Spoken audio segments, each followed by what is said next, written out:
Hi guys, welcome to our channel Wealthy Talks. और आज जो हमारी गेस्ट है, she is a power lady who is not just talented herself but also seeks for the best talent to hire.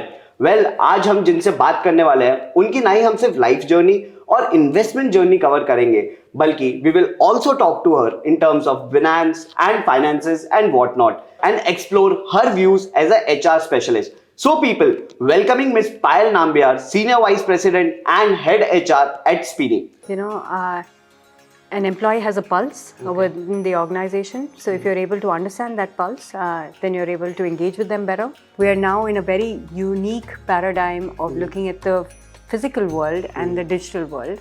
And so if you see an amalgamation of both the physical world, that's where building your connections and trying to be more present out there will make a huge difference in terms of building your own personal brand.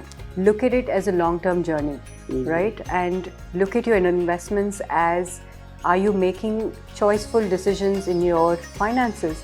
Are you able to put in the right kind of investments in the right kind of instruments, and then see that portfolio grow? Develop a growth mindset, right? Try and look at your failures as not obstacles, but areas that you can overcome.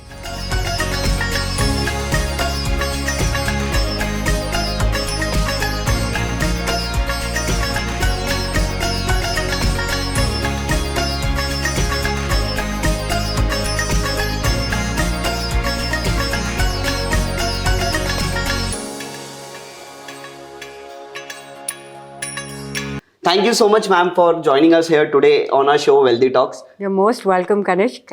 It's a pleasure to be here and on this talk show with you. Well, thank you so much. And जैसे कि आपको हमारा show का concept पता ही है, we'll ask you some good 4-5 questions, and then we'll end up, playing a quick rapid fire round. So, my very first question to you will be towards your life journey, towards your career.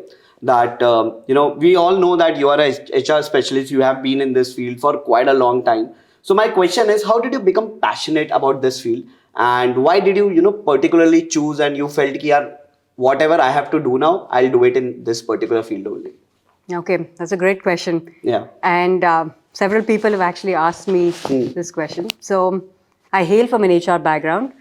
I'm fortunate enough to have both my parents graduate from XLRI, from the HR program, batch of 77. And they walked me through some tremendous experiences while I was growing up, and they helped steer my career in this direction. So I'm very grateful for that journey. I started off my career way back in 2005, and this was with the Times Group. But recruitment, and as you said, talent acquisition, came into my journey only at Genpact, where I was part of a very lean team. And in this lean team, I was leading up executive recruitment, which means all senior level hiring, leadership positions. So I was in that role for about 2 years. And during that time, along with the team and with their support, have been able to hire some pretty good leaders into the organization, both in India as well as in the US. And I'm fairly proud about that moment because over 200 best-in-class leaders, we were constrained with certain resources. And so with that limited resources, I was able to work with the team and try and onboard some pretty good talent. So this is where my journey started off in talent acquisition. It's continued to be part of the role that I'm doing even today, after 17 years of experience in this area and in this field, though my role has kind of expanded magnifold since then. Great. Amazing. My next question to you is something like, we asked to everyone on our show. So it's like, what was your first salary ever? And what did you do with that? Did you spend it or did you save it? Okay. My first salary was 3.6 lakhs. Per month? No. Okay. This is overall. Okay. Annually. I started off meager with 3.6, and it was a big milestone in my life. This was way back in 2005, and to look at that journey from then to now, it's been tremendous. It's been steep with several learnings. And to your question of what I did with that money, since I was staying with my folks, I wasn't married. So 60-70% of it was savings. The rest of it was Yeah, to just have fun. Great. It is important to have fun as well. Oh, yeah. Well, No compromise there. yes. Well, moving on to my next question to you. Since you are an HR specialist, you have been in this field, like you said, for like 17 years now. And I'm sure there might have been a lot of freshers around you who would come to you, look up to you, and ask you that, how should we start our career? What is it important to, build up to have a great CV, or let's say to start a good career with? So, what are those suggestions for freshers that how they should build up their career initially? What is it that they should look out for initially and then eventually grow? So I think the paradigm has changed quite a bit. Okay. So I wouldn't just address it for freshers, but I'll also address it for talent who are looking out, lateral talent, people who've been in the field for quite some time. Because the last 3 years during the pandemic has been pretty tough and challenging. And with the economic slowdown that you've had in the industry, and also some of the impact that it's had, organizations are seriously considering how they really look at hiring, what are some of the practices there, and what are they looking at in terms of retention of talent. So 2023 is going to be a very different year for India. We are looking at what we hear about a 6% GDP growth, between 5.8 and 6%. And we're one of the few countries in the world that is actually coming out of the pandemic fairly successfully. And there is a gradual recovery that is seen in the entire economic setup at India. So when I'm looking at fresher talent as well as when I'm looking at laterals, there are some key points and key learnings that I'd like to share. This is coming out of a chapter from my own personal life, is develop a growth mindset, right? Try and look at your failures as not obstacles, but areas that you can overcome, right? The second point is try and see if you can pick up a new skill, right? Most recently in the World Economic Forum that we had in Davos, the key focus there in under the HR agenda was skill matrixing. And with a skill matrix, organizations are now being encouraged to relook at their skills and see what are the opportunities for upskilling, opportunities for reskilling, and for talent mobility in order to see where are the skill gaps and how do they overcome those skill gaps. Because there's been a lot of change with the way in which the whole forum is changing. Reflect and be more productive. Okay. And the last one is try and focus to try and build a personal brand, right? Building Of a personal. ourself. Yes. Okay. We are now in a very unique paradigm of looking at the physical world and the digital world. And so if you see an amalgamation of both the physical world, that's where building your connections and trying to be more present out there will make a huge difference in terms of building your own personal brand. Okay. So these are some of the areas that I thought I will share.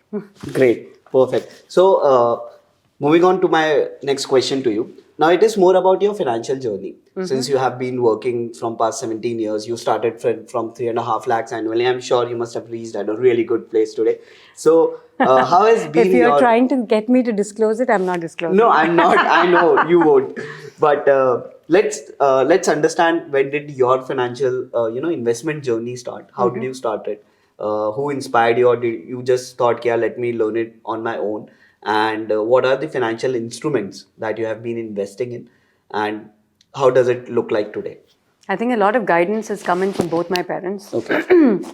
Like I mentioned earlier, so they have inspired me to look at some of the investment instruments fairly early on, right? So right from the start of my career, I've been looking at fixed deposits and ULIP plans. Okay.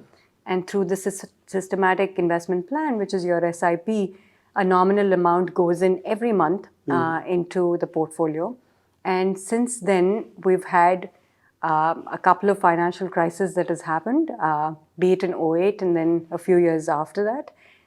But I think my personal understanding here is that look at it as a long-term journey, right? And look at your investments as, are you making choiceful decisions in your finances? Are you able to put in the right kind of investments in the right kind of instruments, and then see that portfolio grow?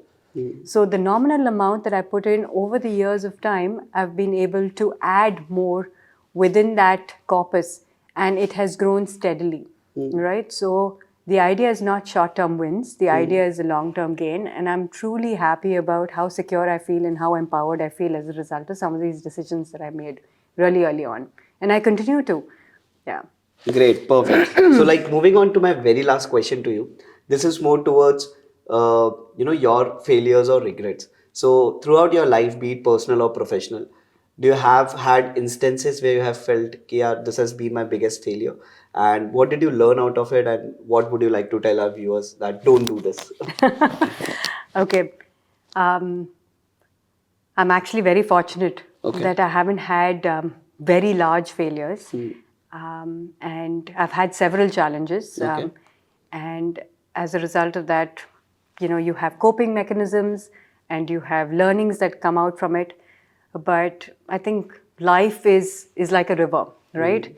And so it'll keep charting its course.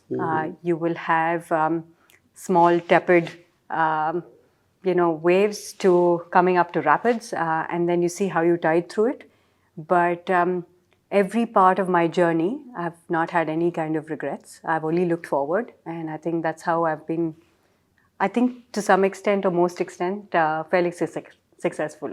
Great, perfect. Well, Payal, I must say this was really a great session, and I've learned a lot from you in this particular session, but we won't let you go like this. As you know, we are going to play a fun rapid fire round with you, which we call as Wealthy Fun O'Clock.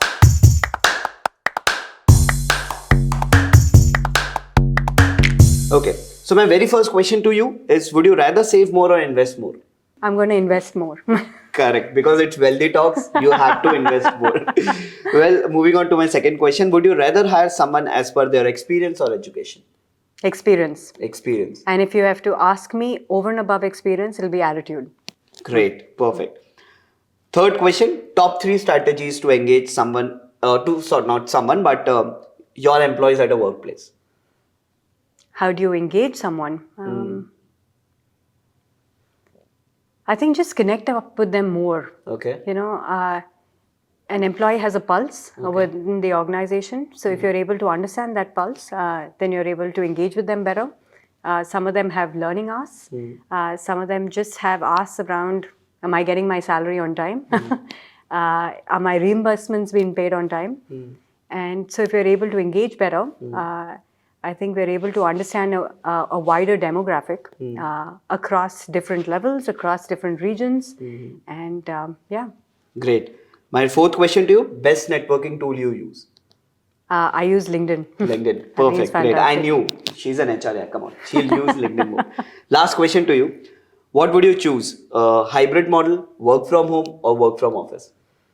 I think with the term I used earlier, phygital, one is tending towards hybrid. Okay. But if you personally ask me, and in my area and in my field of HR, I would prefer to connect up with people in person. There are some research papers that have come out of how the last 2 years of hybrid has been. And there is not too much of acceptance around it. So organizations are changing that strategy. They're looking to welcome back people into the office. And that's the engaging part. Great. Perfect. Well, thank you so much, Payal. This was really an amazing session with you. And I'm sure our viewers will learn a lot from this. So thank you so much once again for being our guest. Thank you. Pleasure.